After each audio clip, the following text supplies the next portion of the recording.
अपने अपार्टमेंट की शानदार शांति में राहुल एक स्पष्ट उदासी में डूबा बैठा है। उसकी नजरें नरम पड़ जाती हैं जब वह अपनी मां की तस्वीर पर पड़ती हैं, जिससे कड़वी मीठी यादों का सैलाब उमड़ पड़ता है।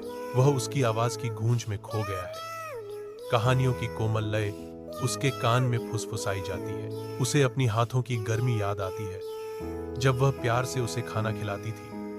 अब यह यादें लालसा से भरी है। कमरा जो कभी प्यार का आश्रय था, अब उसकी अनुपस्थिति से खालीपन को बढ़ाता है, जो उसके गहरे नुकसान की निरंतर याद दिलाता है। राहुल अपनी डेस्क पर बैठा है। उसका दिमाग काम से बहुत दूर है। उसकी सुस्त हरकतें एक गहरी एकांतता का संकेत देती हैं, क्योंकि वह एक पुराने बक्से को साफ करता है।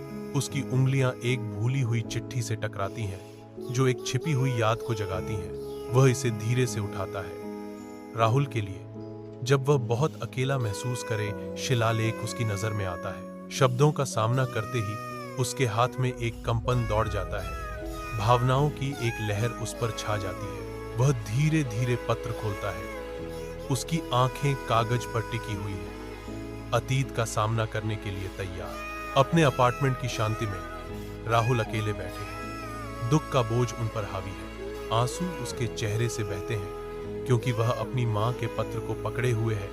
शब्द उसकी आंखों के सामने धुंधले हो रहे हैं। एक मां के प्यार भरे शब्द सन्नाटे में गूंजते हैं। जब तुम यह पत्र पढ़ रहे होगे तो मैं शायद तुम्हारे साथ न रहूं, लेकिन हमेशा एक बात याद रखना, एक मां कभी भी वास्तव में नहीं जाती। हर मुस्कान, हर आंसू में मैं वहीं रहूंगी। कमरा शांत है, केवल अनकहे दुहक की गूंज से भरा हुआ। एक धीमी फुसफुसाहट में राहुल अपनी मां के अटूट प्यार में सांत्वना पाता है। मां का प्यार कभी नहीं मरता, यह हर सांस में जीवित रहता है। मंद रोशनी लंबी परछाइयां डालती है, जो उसकी अकेलेपन की एक कठोर याद दिलाती है, फिर भी उसकी याद की गर्मी बनी रहती है।